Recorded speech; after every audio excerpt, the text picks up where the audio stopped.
Welcome to a realm where personal growth meets expansive spirituality and where we're not just scratching the surface.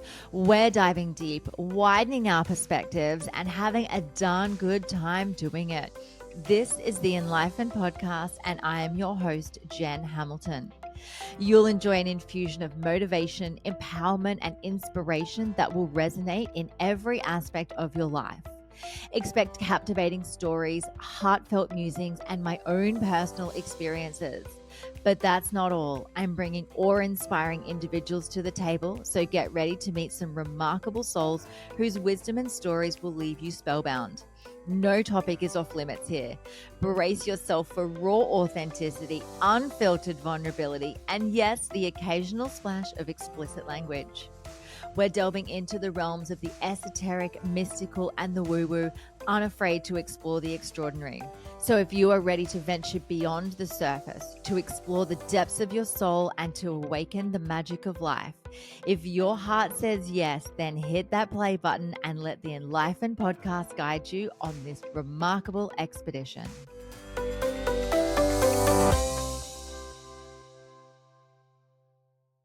Hello and welcome to this inspiring episode of the Enlightened Podcast. I am your host, Jen Hamilton, and today's guest is Loren Cellantani.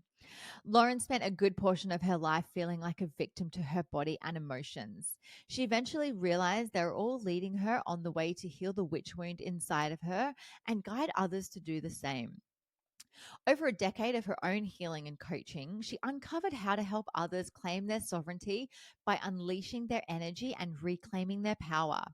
Now, Loren helps ambitious woo women harness their emotions and bodies to manifest their calling with passion and purpose through her program, The Sovereign Mastermind, and her podcast, Witchy Wellness Radio.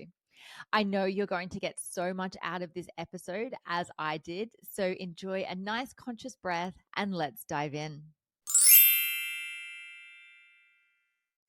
Welcome to the Enlightened Podcast, Loren. Thank you so much for being here. Oh my goodness, you're so welcome, Jen. I'm so excited to be here with you today and just let this unfold wherever it goes. It's going to be exactly what the listeners need to hear. Every time. Yeah. Loren, what is it that got you up this morning? Whew, what got me up this morning? Well, in all honesty, not different than most days was making brunch. I did a Sunday brunch for for my partner and I. He watches American football, and they are actually playing in UK right now. So we woke up early, and I got to. I love cooking and baking, so that's what got me out of bed literally today. But most days, it's the feeling and the urge, the inspiration of wanting to create and to like give back and to inspire. And I know I've got to put myself first, my own alignment first, connected to source first if I want to give back or create. It starts with my own connection. So really diving into that first thing. So I'm just supercharged to take on the day. I love that. I think the biggest question I've got for you right now is what do you cook? What did you cook for brunch? What did I cut up a lot of fruit, berries, fruits. I cooked him bacon. I don't eat meat, but I cooked bacon, made a dessert. It was like a vegan Snickers no bake bar, but it really just like chocolate cookie peanut butter bar. It did not taste like a Snickers, but it was so good. You are speaking to my soul. I'm vegan, and so like I'm always looking for new recipes of like how to just bake and create amazing things. There's so much out there that you can have, and it can be so healthy and so good for you and good for the environment as well. We could go off on a tangent there. So Loren, you're a manifestation and holistic health coach. Tell us all about this incredible work that you do. Yeah, so my journey started over a decade ago, healing my own anxiety. I lost a bunch of weight, acne, all of these things that I kind of dealt with, digestive issues up until my early 20s, just things that we all kind of think is normal. So I went the health route, the physical route, the, going vegan, going raw vegan for a period of time, and just, which helped. They all helped so much. And then as my journey continued, I realized I was avoiding doing a lot of the inner work. So about 8 years ago, I was in the middle of a divorce and I was already kind of into the woo-woo stuff, but I had to ask myself, okay, as much as I would love to point the finger at the other person, I manifested this. I was at this vibration. So what in me created this reality? And if I really truly believe that I create my reality, then what am I going to do from here? So I started diving even deeper into that inner work, the shadow work, taking manifestation to a whole new level, not just about feeling the high vibes, but doing that inner ground root work so that we can truly understand what it means to manifest things and really becoming the ruler of your own reality. And the word that I use over and over again is called sovereign. And owning your own sovereignty. Because we all know, sovereign rulers of antiquity, kings and queens, but taking the concept of if I really do create my reality, well, it's my divine right to rule. It's my divine right to create a life that is aligned with my higher self or my inner being. Like the universe, God, source, your inner being wants the best for you. And it's about that process of unfolding and becoming her along the way. Yes, manifestations will come. Yes, things will dramatically shift. But it's about who you become along the way is why we're doing it. So my focus and my practice, I guess the way that I approach this is a lot through the body, is through the emotions, is through the physical. I don't technically health coach anymore, but that's such a huge part of doing this work too, is like simple things like making sure we drink enough water. We're 70% water and we are electrical beings, and how are we going to amplify our manifestations if we're dehydrated, over-caffeinated, stressed out all the time? So it's about really approaching things from a true holistic point of view of the inner work, the body, and the emotions. And I work so much with the emotions because so many of the women that end up coming to see me, myself included, we're taught to be the good girl. We're taught to stuff everything down. And to be able to realize how we feel and allow those emotions to come through our body, it really takes a practice and awareness of, I guess, just practice and just a feeling safe in your body in order to feel it. And then once you understand the root cause, how can we alchemize that into what we do want? So in a nutshell, it's a holistic, somatic kind of manifestation process that really puts you in the driver's seat of being that sovereign ruler, owning and creating your own reality. I love that. My gosh, you're speaking to my soul. Let's go to the catalyst of this. So you Yeah. mentioned that you'd gone through a separation. Tell me, like, did you hit rock bottom? Did you find that you were avoiding parts of yourself or abandoning yourself? What was the catalyst for you that then put you on this trajectory? I mean, that was one of them. I would love to say, like, people on this journey know it's like not a straight up arrow. It's up and down. I would say for sure that was a huge mirror. Um, that really woke me up to my own emotions and to not be that victim in my life, pointing the finger in any situation, person, job, environment, you name it, is like I would just be on the floor crying, like literally in a puddle. And the epitome of that victim despair energy. And not saying that as a place of judgment, just saying like that was the rock bottom starting point. And I think so many people can relate is once you start to feel these emotions, you're realizing most of your vibration is in that victimhood energy or fear. And those are really, really low vibrations that we get to alchemize and heal and feel this lifetime. 7 generations before us, 7 generations after us. And it's not anything other than we get to do this. It's not like this should or would it could. It's like we have this opportunity. If you're listening to a podcast like this, I'm sure you are on that same wavelength. But for me, there was just at the time huge moments like that divorce, and realizing the more I was in my power, the less aligned the relationship was with me. But that after I left it, that wasn't like, boom, I'm healed. I knew it was going to be the start of a journey. And after that, my body during that relationship had mysterious symptoms, health symptoms, a lot of related to my sacral chakra, my root chakra, all these survival emotions that I was starting to unlock through this. So one of the tag phrases I say all the time, which is the mission of my own podcast, is your body and emotions are not in the way, they're leading the way. So anything like a diagnosis, digestive issues, anxiety, migraines, it's not your body attacking you, or autoimmune issues, because I know a lot of healers and sensitive people relate to that. It's guiding you on where to do the inner work. And it's also helping you move that energy out of your body. And for me, that was an alarm to get out of the relationship, because once I left, within 2 weeks, I didn't have any of those physical symptoms anymore that I was dealing with for years. And for me, I was like, I get chills still thinking about it now. But after I left, it was really learning to be gentle with myself, learning to love myself at a deeper level, because it felt like my little body was so stressed. I hadn't really felt too much until that point in my life, and it was like I just popped the top off the bottle. And that was the starting point to really allow myself to go into the deeper work.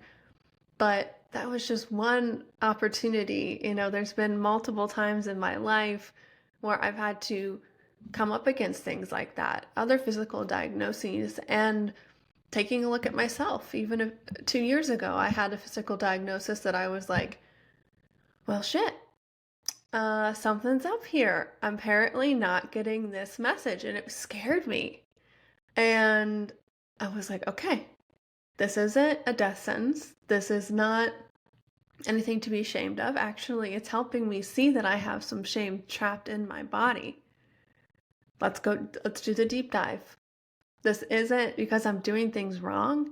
It's always an opportunity for us to dive deeper, to heal, to become that next level embodied version of us in this lifetime. And a lot of the times it happens when you bottom out, when those things, that huge moments of contrast pop up, relationships, job, finances, health-wise, like these big life things, because sometimes it takes that much to kind of wake you up. Sometimes it doesn't. But yeah, the relationship was a huge one to really catalyst me to truly owning what was going on.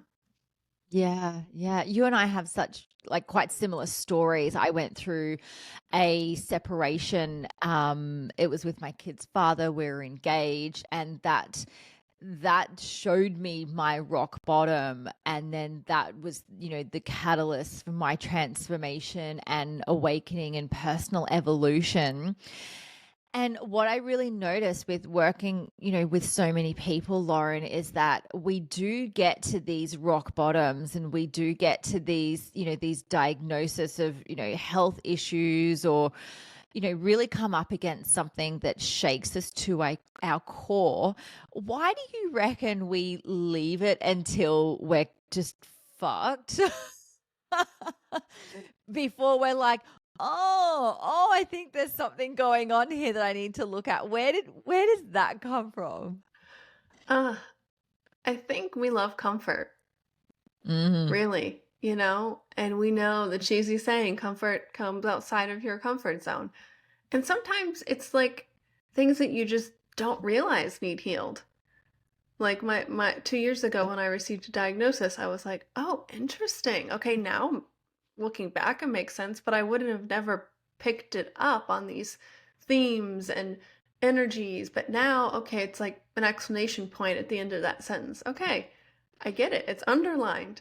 All right. And through that, like, healing process, I ended up manifesting my current partner. not going into that process thinking I'm gonna manifest my dream soulmate partner. No, I did not. I was actually in another relationship at the time, but I told myself when I figured out I had the diagnosis, I looked myself in the mirror and said, I will do anything I need to do to put myself first, even if it's leaving a relationship, moving, whatever it needs to. I just have to follow my inner being, and I trust it. It's gotten me here.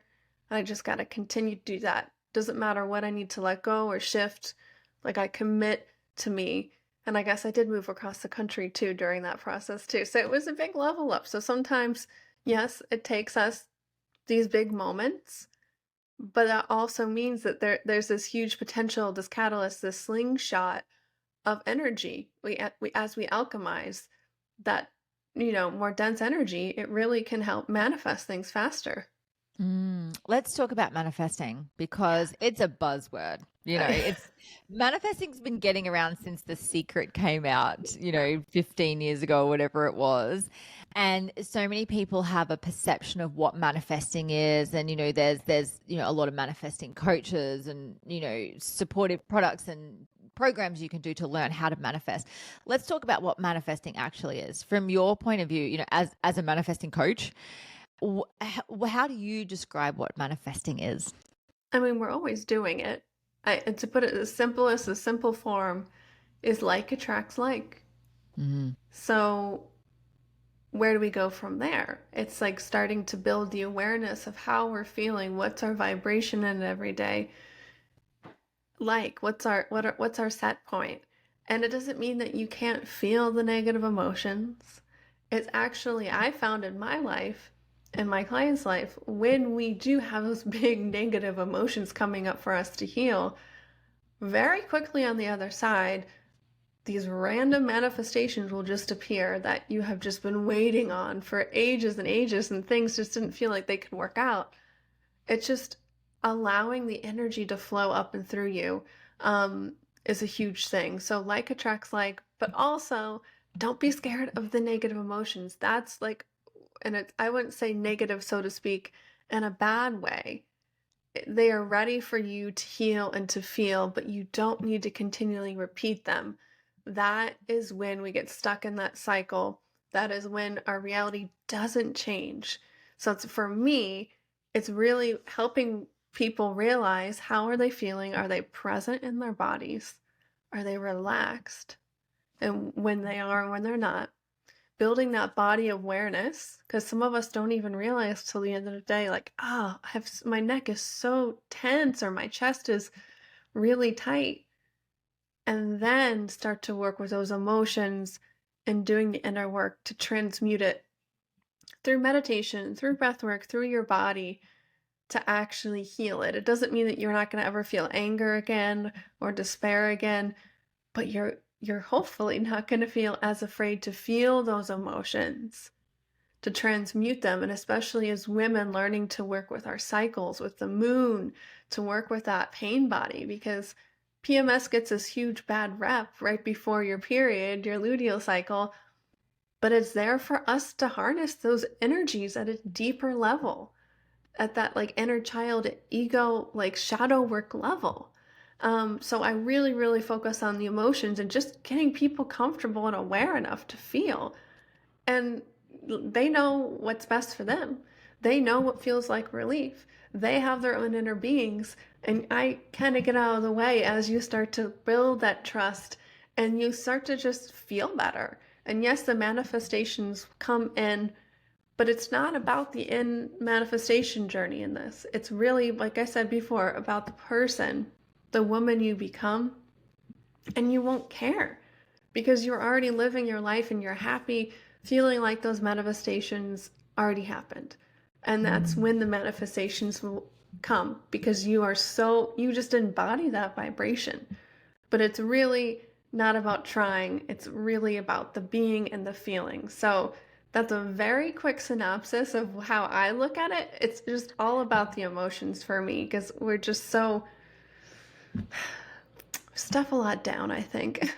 We do, and we're so conditioned to fear those, particular emotions. And like you said, they're not negative because they're bad. It's the label that we've put on them, throughout our time, that we've been taught, for example, that anger is bad. You can't be angry. Don't be angry. Stop being angry. I'll give you something to, cry about. Like all of that conditioning that we received in society, in our family systems in those younger years, we don't realize how deeply programmed we are in our subconscious to create a belief system to make something wrong. And when we're wrong, we feel unsafe. It's just our normal, natural human psyche. And so when we start to unpack all of this stuff, and you've probably found this through your own journey, I found it, through coaching so many people as well, is that there's this fear of feeling the things because what might happen, so if someone's listening to this and they're like, oh, I've tried manifesting and it doesn't work, I've got, autoimmune issues, or I've been diagnosed with something, or my body's falling apart and I just feel completely unaligned, but I want to change. Where does someone even start? What would you say is the first step into creating change? Hmm. First thing that came to mind was learning to trust yourself and trust your body, trust your higher self, your intuition. Because if you take 5 minutes after this, pause this episode, write down just top of your head times that you listened to your gut, or maybe you didn't end up listening to your gut, but you realized after the fact that, okay, that was it was telling me something, right? Starting to build that trust in yourself. Like somebody can teach you about law of attraction or anything beneficial for you. But if you don't believe in you, if you don't have that foundation of trust in yourself and the universe, then it's not going to work. And being comfortable with being in your body is huge, I think, for empaths too, and people listening. And that's why I start with learning to trust your body, being comfortable being present in your body, building that kind of awareness of maybe even if it's doing a body scan and the only place that feels okay in your body is your armpit. Well, just focus your energy there and be okay with being in your armpit and move from there. Yeah, the trust and the body awareness of just being okay to be present, because that's like the really foundational root of being able to apply anything, I think, in this healing work, especially law of attraction, because if you don't feel comfortable enough to feel the anger, to feel the sadness, then you won't. Then you won't. And you'll just keep repeating it and repeating it and repeating it. So really the safety and the trust, I think, is huge, which is easier said than done. I know. But what's helped me is write those things down. Think of every time you trust yourself or listen to your intuition, and you'll be surprised, because you might have a list of 5 things, and then throughout the next day, your brain starts to think about it more and more, and that can really help start building that momentum forward. Yeah, it's powerful stuff, isn't it? And what would you say to someone that might be thinking, okay, good chat, Loren, and I'm not comfortable in my own body? Like if someone is so dissociated from their body because it's an unsafe place to be, or they're experiencing discomfort in their body, or they know that when these emotions come up that they have a somatic experience that they don't know how to process, or they find it uncomfortable. Let's take it back even a step further from there. How do you get into the body, even if it's just the armpit? How do you create that safety so that you can, comfortably drop in, even if it's for 5 minutes? I mean, there's tons of practices. What's helped me over my journey is yoga. Yoga has been my Mm. saving grace for 10 plus years. And there's bajillion kinds of yoga. Finding what, works for you in different periods of your life. Anything that really involves moving your body as like a meditation. That can be lifting weights, that can be going for a walk, that can be jumping on a rebounder. That I love doing that. dancing in your underwear. Like it doesn't, it for me, it's whatever in that moment feels like the most fun, the most approachable, to really get out of your head and into your body. But I really think sometimes it takes actually physically moving the body. Tools like breath work have helped me a lot too along the way, whether it's more relaxing breath work, alternative nostril, where you inhale through the right side and exhale through the left, inhale through the left and exhale through the right, and you do that until you calm down, or a more energy activating kind of type of breath work too has been maybe not good for this situation, but has been very transformational and working with my own energies and Kundalini awakening. But I think the foundational process of just being comfortable in your body is just what what sounds like fun. Like this is part of trusting and listening to that inner being for you. Like I have different practices that I teach my clients, like yoga nidra. I'm also a yoga teacher, surprise, as well. Um, but I think this is huge for you to start to become that sovereign being in your own journey. Because what I tell my clients is like, here's what has worked for me. Here are the foundational principles. And then you get to understand this, apply this, and make it your own, because it's never going to be me, the guru, because that's not what I identify whatsoever. I want you to understand at such a deep level that you can not only apply it, but change it so it works even better for you. And so you can just keep transforming and growing and embodying that next best version of you. So I think listening to your body, what sounds fun, or maybe like, I know a lot of people want to do things and learn things like yoga, but just are like, oh, maybe one day, instead of really, taking the next best step and actually signing up for a class or something.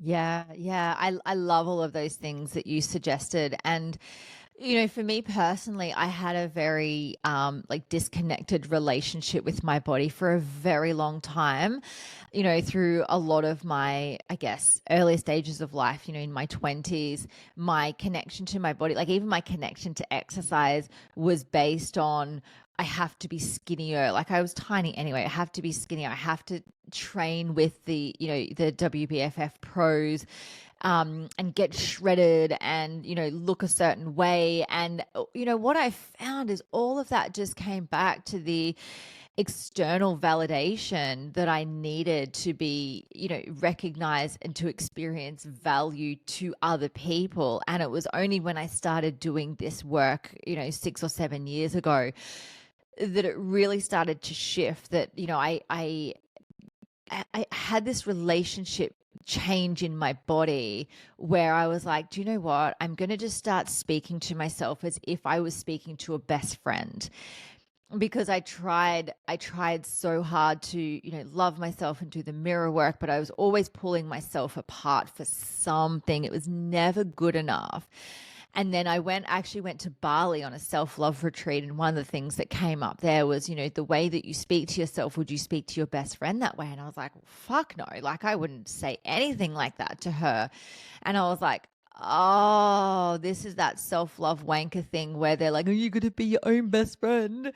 And so I just put the armor down for a bit, and I went, I'm just going to give it a go because I'm at rock bottom. I've got nothing to lose here and everything to gain. And it was through that I went, oh, fuck, I get it now. I get it, and then it grew from there. And that in itself has been a journey, because there is so much deep-seated conditioning around, especially for women in the Western culture, like what we have around our bodies and the relationship that we have with our bodies and external validation. And I mean, that's a conversation in itself, isn't it? About what we experience. But at some time in your life, you get to go, I'm just going to put all of this down now, and I'm just going to love myself in whatever capacity I can do that to begin with. And, one of the things that I work with when I'm working with women, especially if they've got a daughter, I get them to imagine that what they're saying to themselves, they're speaking directly to their daughter. And oh my God, it's a tearjerker.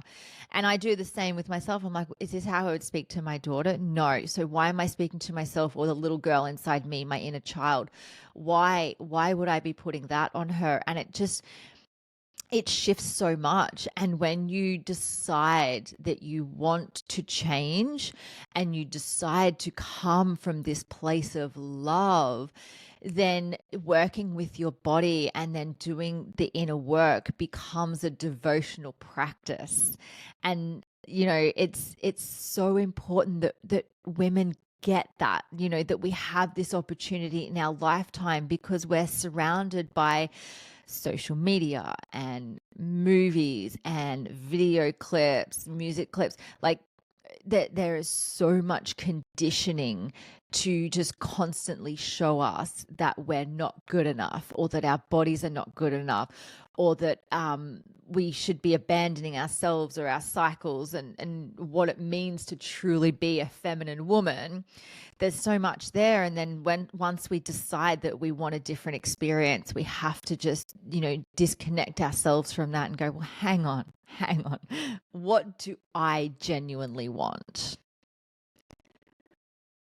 Yes, yeah. I mean, that's a whole conversation in itself, like you said. And I that's another foundational piece I teach actually in my mastermind, with the self-trust and awareness of your body. Whole lesson on self-love, which that could be the whole lifetime Yeah. lesson.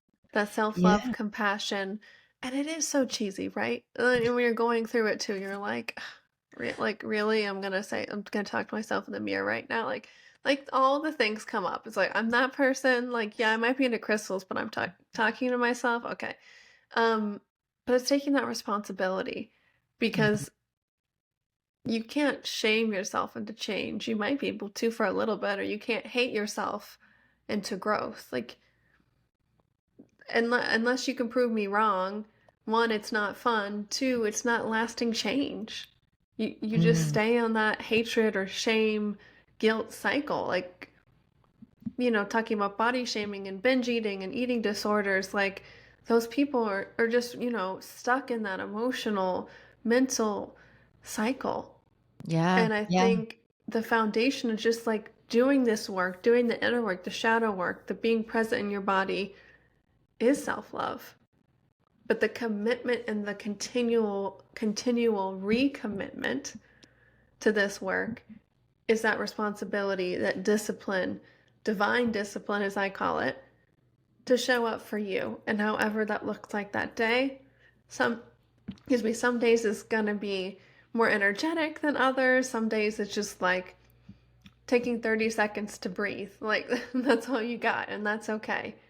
But yeah, the self-love. You can learn all of the things like law of attraction, or how to work with your chakras and energy, but if you aren't approaching things from this foundation of putting yourself first, you probably won't be able to really listen to your intuition, because that's the polar opposite. I'm just having this realization here. Self-love is being guided by you, by that higher self, that inner being. And it's just gonna create a roadblock to really that lasting change, that transformation, the embodiment, the manifestations, everything we're talking about here. Mm. And it's more than just a bubble bath. I take baths at least weekly, love them. But it's like sitting my ass down and doing the breath work, or journaling. I just got a new journal. It's in the other room. I was gonna pop it up. But like doing the things, and sometimes it's not doing anything is the thing. But it's taking the self-responsibility, I think, really is the another aspect, in addition to what you talked about with self-love too. Yeah, and I think that's what's encompassing to create our frequency, and it's through our frequency that we manifest, what we were speaking about before. It's who you're being.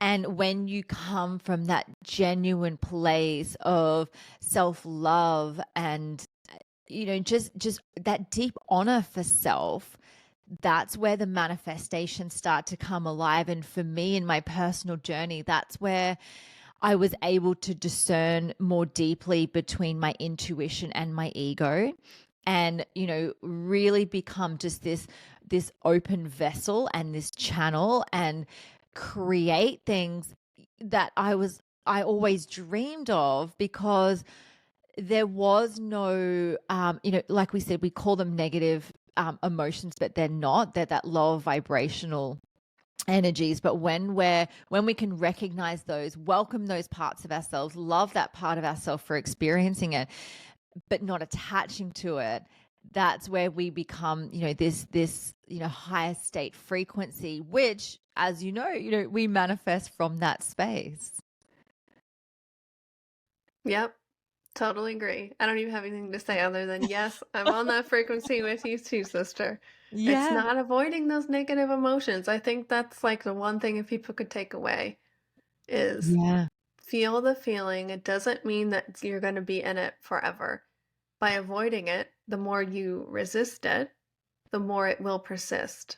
People And go their yeah. whole lives avoiding emotions. I mean, when we look at, a drug addiction or alcohol addiction, for example, or any sort of addiction, the addiction is the effect, and the cause is avoiding an emotion or avoiding a feeling, avoid experiencing what's actually going on. And so there's these tools essentially to numb the feeling, and people go their whole lives stuck in active addiction trying to avoid something. Whereas, the invitation is there to just sit and feel the feeling, and remembering, like, constantly having to remind yourself that you are safe. You're safe to feel the feeling, because, we're conditioned to believe that we're not safe to feel those things. And I think it's such a powerful part of this journey that we're on. Oh my gosh. And I just thought of, a free resource that I've created. It's called the Anxious Personality Quiz, and it takes a 4 trauma responses. Mm. It's an 8-question quiz, really simple. It helps you start to learn how to catch those emotions when you are triggered, when you are stuck in that survival kind of lower vibrational loop of an emotion. There's journaling questions, there's, how this might feel in your body, how to work with it, how to manifest with it. I created it for people to really start to take a look. How the heck am I actually feeling? And so most of us have like a go-to response, like you mentioned addiction. So that's what kind of provoked in me these trauma responses, the fight, the flight, the freeze, the fawn. We tend to have like a go-to one of those. We experience all of them, but the endless scrolling on your phone, being stuck in freeze, or like the obvious fight, like you're very angry and you're like want to go in for the kill, or the flight, the anxious, like can't sit still, want to travel and leave your problems behind kind of energy. So it's like a really, really helpful resource if you are wanting to start to work more with those emotions, but not even sure, like maybe like what you're feeling on a day-to-day basis. So I'm sure it'll be in the show notes, but you can go to anxiousquiz.com, and I have a landing page for the podcast too, and it'll be on there too. But it's really, really helpful for you to start working with those lower vibrational emotions and how to feel them and transmute them, which basically just means feel it and heal it. And then on the Yeah. other side, there's always the wisdom, the next step, the higher vibration that you can embody and really truly live who you're supposed to be. I love that. And yes, we'll definitely link to that in the show notes. Let's normalize our experience here, because we can sit here going, oh, look, we've done the work and we're on the journey and we help the people. Loren, tell me, what is your go-to response? Are you fight, flight, freeze, or fawn? I mean, traditionally, it was flight. Yeah. I worked with anxiety. I used to help people like with anxiety before I claimed the title of manifestation coach. It was an anxiety coach for years. Um, but recently this year, that dark feminine side of me, the fight, oh, she has unleashed. And my partner, he's in the other room and he will attest to it, because I didn't want to be the bitch. I didn't want to claim that part of me, which is interesting because I'm so in touch with the feminine, the dark feminine, but it was like I realized that I was really not claiming it and being like, wow, I can be an angry bitch sometimes just for no reason at all. And I saw it, yeah, you got to be real with like, yes, I help people do these things, but like I'm still part of the process and there's always going to be new emotions and new experiences that really are that catalyst. So, yeah, I would say traditionally flight, this past year fight, but I also can, I have to set some boundaries with my phone. So freeze at times because that, I actually notice myself going to that go to response sometimes to check email, to get on Instagram. And I'm like, what am I avoiding feeling? Like that, I can ask myself that now. Sometimes I catch it, sometimes I don't. But it's like, oh, okay, there's a big feeling that I don't want to feel. What's going on? So that's me. I thank you for asking that. So Jen, what's your kind of go-to response that you usually have pop up? My go-to is generally flight, and Yeah. this comes from the three core fears of powerlessness, abandonment, and worthlessness that we all have inside. Mine, there's been a lot around abandonment. And so when abandonment shows up for us, generally it's this fear of being left behind or being rejected. So what my insides did basically was say, well, hang on, in order to avoid abandonment, I'll abandon first. So I'll run away from this problem. So if I was in an argument with a partner, I would run, I would leave, and it would be dramatic. But I had mastered the art of manipulation. So I would use words and I would say things that would just like push the knife in and twist it a bit, give them a little bit of something so that I would get a response from them, because to go into that fight mode essentially then activated that flight, because I knew that I would be, if I was to run away and they ran after me, then that would validate that I am worthy. And it played out throughout my whole childhood. I remember fighting with my brother and my sister, and my mom would be like, yep, just fight it out, and she'll intervene if like something breaks or someone gets hurt. And at the end of the day, as children, all we're fighting for is, attention or validation or love or to be seen or to be nurtured. And so because that wasn't present for me, it's like, what do I have to do to be seen? Okay, I have to escalate this. And then I got attention when I ran away. It's like, oh, okay, so this is how you get love. Because what if something had happened to me? Oh my gosh, please tell me you'd miss me.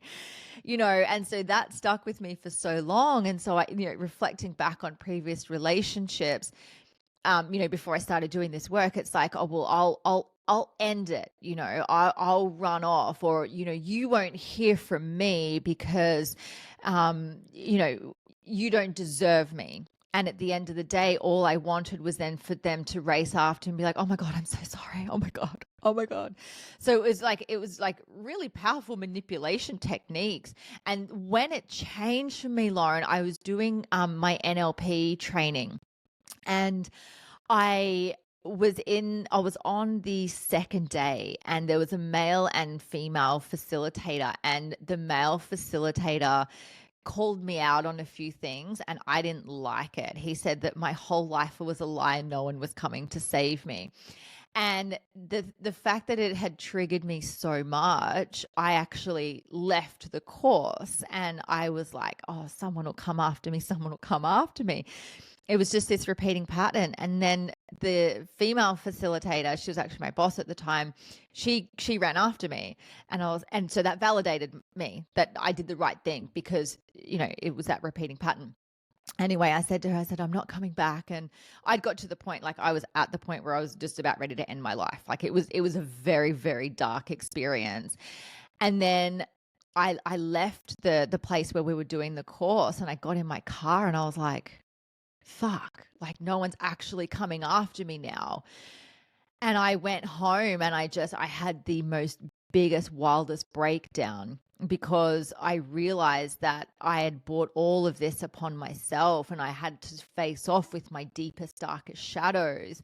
And it wasn't until a few hours later that there was then a knock at my door, which was her and another guy from the course that we were doing. And I just collapsed into their arms and just cried and cried and cried and let it all go. And then when I went back and I, obviously finished the training, and, I spoke with the male facilitator, and he's like, you'll make a good coach because you came back, because you faced off with your staff, and because I can speak into it now. I don't hold shame around it. I don't hold shame for the fact that I can admit that I was a manipulative bitch at the best of times in relationships, because that's just how I was, and because I've got awareness of it now, I have been able to transmute that in and feel empowered to know, hang on, I have that choice. I can manipulate, or I can run away, or I can fight with someone, but I'm actually choosing not to. I'm going to choose a different experience for myself. And for me, that's part of being awakened. That's going, okay, well, I actually honor that part of myself, because man, we got through some shit, and if we're not admitting it to ourselves, then there's work to do around that. I'm not going to sit here behind a microphone all high and mighty, like, "Oh, I'm a coach, I've done all the work and it doesn't show up anymore." It still shows up. Like, just because you do the work or just because you teach it doesn't make you exempt from feeling the feelings. In fact, you're probably more sensitive and more heightened to them as well.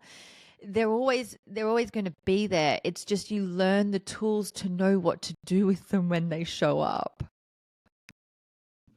Amen. And thank you for sharing that and being real with all of us. That's such a beautiful story. And, some days I will say, I think the opposite is like when I'm really going through a big emotion, I'm like, should I be helping people? Because, it's like, I know I'm going to be out of this, but like, man, there's just some big emotions, but that's how big that potential energy is of who you truly are. I've heard Abraham say, if those of you are in a law of attraction, Abraham Hicks is a channeled entity that speaks all about law of attraction. And they talk about, the amount of despair or self-hate that you have. The reason why it feels so uncomfortable is because on the way opposite side of that scale, that's how much love your true self or God or your inner being truly has for you. So really, it's just aligning, being real with those coping mechanisms you talked about, whatever emotions are coming up, owning it, like you just beautifully described, and starting to do that in our work and shift, because those big emotions mean that you're here for big things, that you, the higher you, truly, truly loves you. And it's hard to kind of wrap your human brain around that, how much love, like the divine actually is. You can't put it in words. And I know No. I've only experienced a little bit of that, like I'm not here to say, oh, I've experienced divine, connection. No, I don't think so. But every time I've had an experience, it's blown my mind. The amount of love and acceptance that I'd felt for everything and every existence itself. And the same I was feeling that love for me. And those of you who've had any heartwarming moments, even watching like a cheesy romantic movie, like that's the divine, like the love and the acceptance and the bliss. And yeah, that I It's got a little beautiful, isn't it? tangential with the love. Yeah, like, and that's the thing, like when you truly allow yourself to receive that and to just hand it all over and just rest in it, because through the awakening process and through experiencing that journey to enlightenment, we want to harness life on the way to enlightenment. You get the choice to have faith in something. We can call it God, we can call it the divine, we can call it source, we can call it universe, you can call it whatever the fuck you want, right? But as long as there is something that you know that you can feel around you that is providing you with everything that you need, that's where you're going to experience peace. It could be yourself. It could be the connection to higher self. It doesn't even have to be an external. I know that, growing up with religion, I was always taught it was external to me. And then like rewriting my whole inner programming of like God and the divine, and like undoing so many constructs that I had created and going, hang on a second, where did this belief system come from that it was external to me, or that I owed it something, or that I was constantly in debt, or that I'm a sinner, whatever the fucking story was. And if I just go, well, hang on a second, what if it is, God moving through me? What if it is, what if source is everything and I am just, a speck of that moving through this world? I think, when you find your faith in whatever that looks like, there's also you just kind of get to sit back in it, don't you? You get to just receive and just know that there is a greater purpose working for you. Tell me where you're at with that, Loren. I mean, I think it goes back to the trust we talked about earlier too, right? The trust and the faith that feel very similar. For me, huge religious reprogramming too. And to the point where I was like, all religions are bad. I was very judgmental on my high horse with it. I don't feel that way anymore. Whatever works for you. But it's like claiming your own sovereignty, like we've been talking about, like what you said. And the one Rumi quote that was always stuck with me that illustrates what you just described is, you're not just one drop in the ocean. You're the entire ocean in one drop. Mm.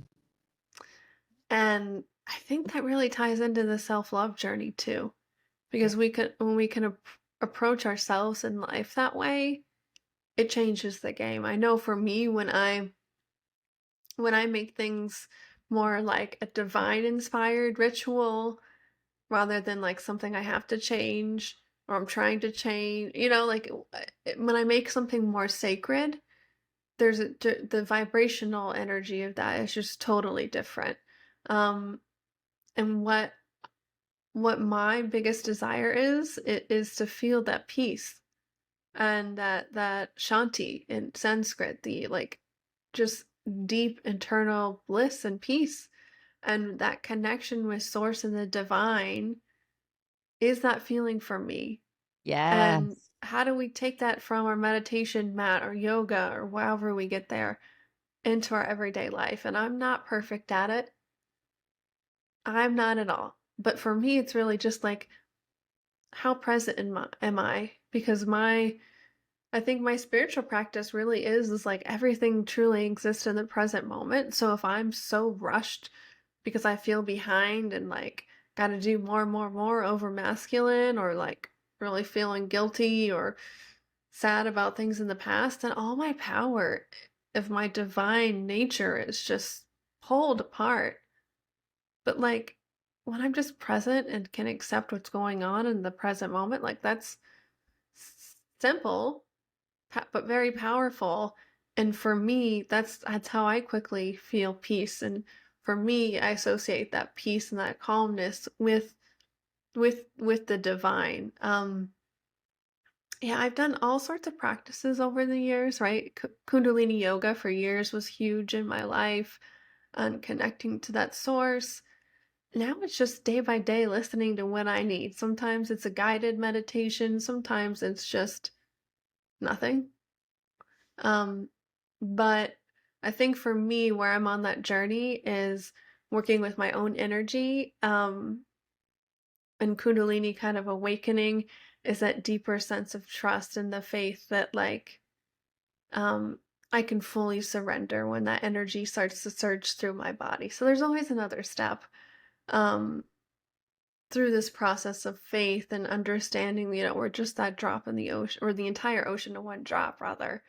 Um, but yeah, the feeling of peace, that's what keeps coming up for me. Yeah, it's so funny because I leave myself little notes around my house, and the one on my computer at the moment is Inner peace, that's all. Like it's little reminders. I have them on my fridge. I have a little note on my fridge that says, what does nourishment feel like today? And on my my bathroom mirror, I have one that says, how am I embodying grace today? And the grace is an acronym. So obviously, grace in general, but gratitude, respect, alchemy, celebration, and eros. So how am I embodying all of those parts? And so, I mean, think about how many times, like, we're at our computer, we're at our fridge, we're at the bathroom a lot. So just those little reminders. And I love, like, no one else leaves me love notes because I live on my own and my kids don't write them. So I leave them for myself, and it is a practice, isn't it? It's similar to yoga. It is a practice. It is, getting into this process every morning when you wake up and either saying thank you, or I'm excited for today, or I'm ready to see some miracles, or whatever that is, or just going to bed and reflecting on the day, feeling grateful. Whatever it is, it's having a practice that brings you home to yourself, to your trust or your faith or your gratitude, whatever it is. And for me, that's what keeps me in it.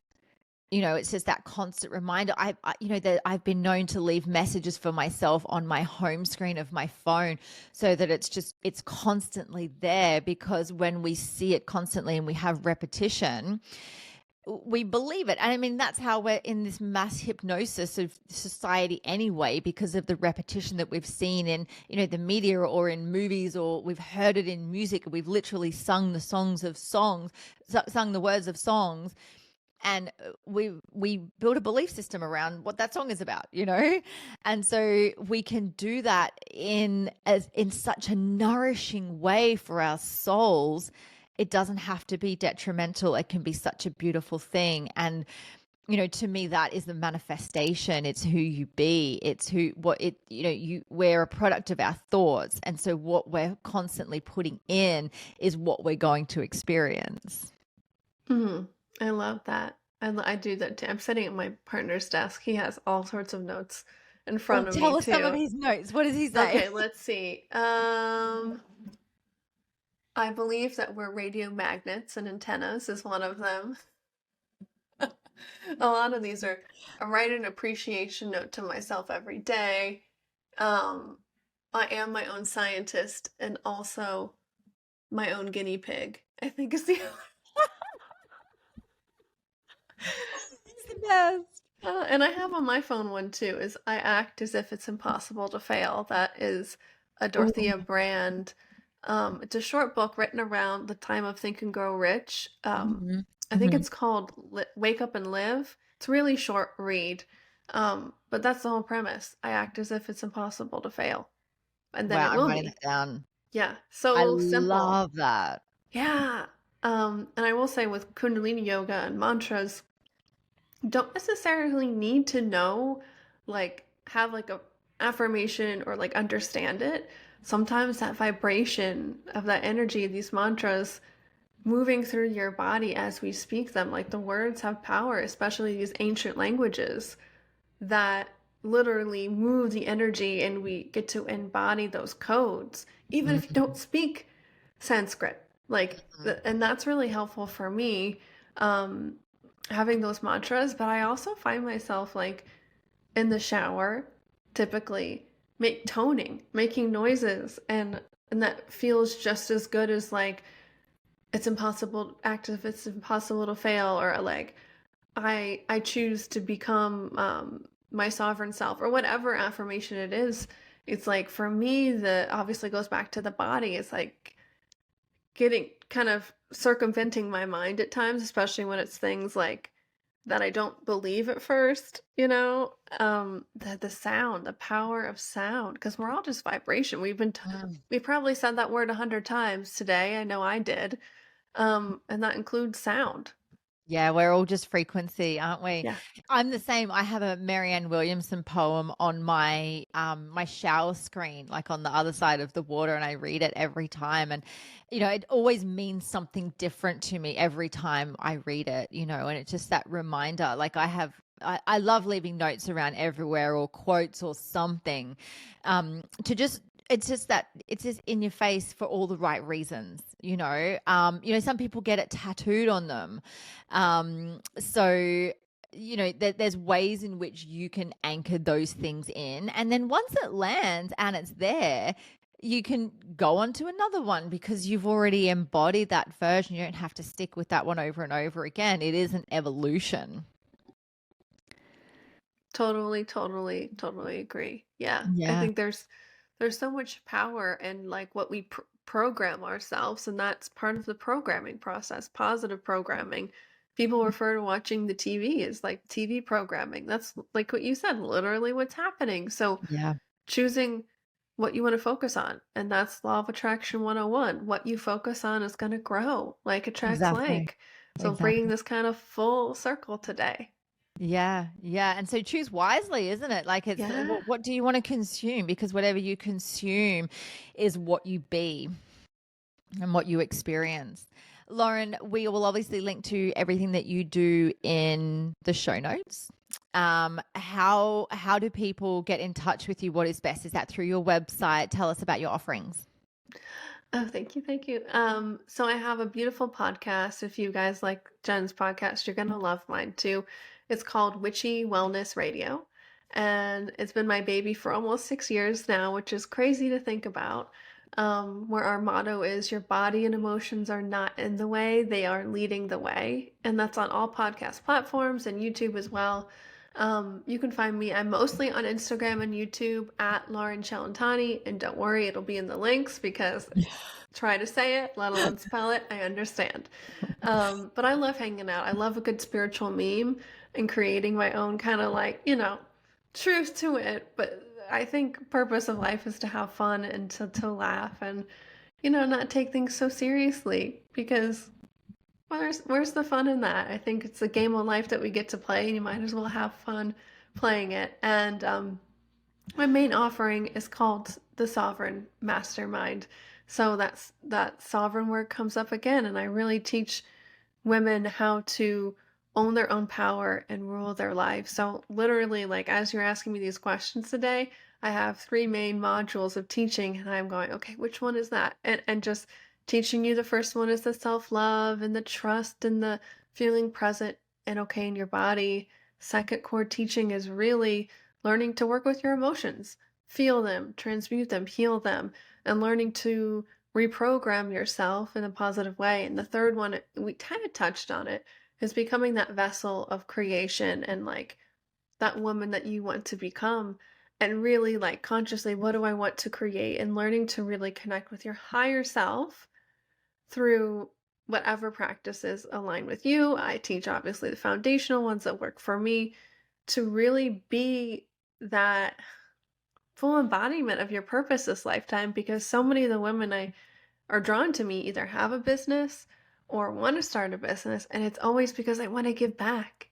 And Yeah. we all understand, especially if you're here, that you have to heal yourself if you want to heal the world. And it's an ongoing process, but the healer needs even more of that love and that growth and that nourishment. And this is a foundational mastermind along with group coaching and a community to really foster that at a really deep level and really do that inner work to upgrade our DNA, because I know that we're here in humanity in this lifetime for a reason.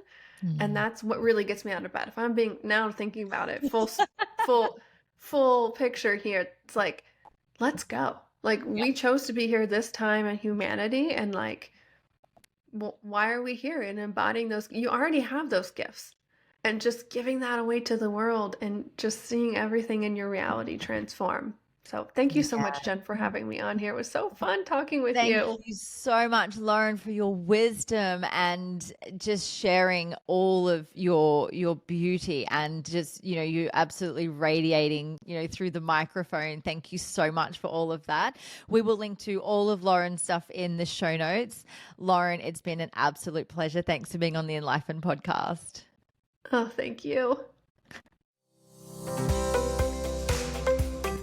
Thank you so much for joining me for this episode. I hope you love the Enlightened podcast, and the biggest compliment you can give me is subscribing to this podcast, sharing it, and leaving a rating and review. Feel free to follow me on Instagram. My handle is @JenHamiltonOfficial, and the podcast handle is Enlightened_podcast. You can also find the video version on YouTube on my channel. Just search Enlightened and don't forget to hit subscribe. Have a beautiful day and enjoy living the enlightened journey of life.